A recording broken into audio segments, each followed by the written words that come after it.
Tahimik ang gabi sa paanan ng Bulkang Taal. Biglang may liwanag na gumalaw sa gitna ng makapal na fog. Isang parol na tila lumulutang sa dilim. Sabi ng matatanda, huwag mong susundan ang ilaw na iyon.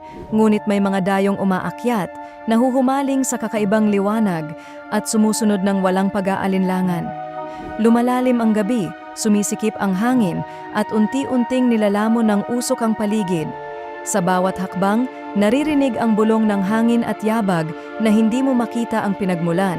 Ang ilaw ay gumagabay, ngunit hindi palabas, kundi papasok sa puso ng bulkan. May mga nakaligtas na nagkwento. Hindi tao ang tagapagdala ng ilaw.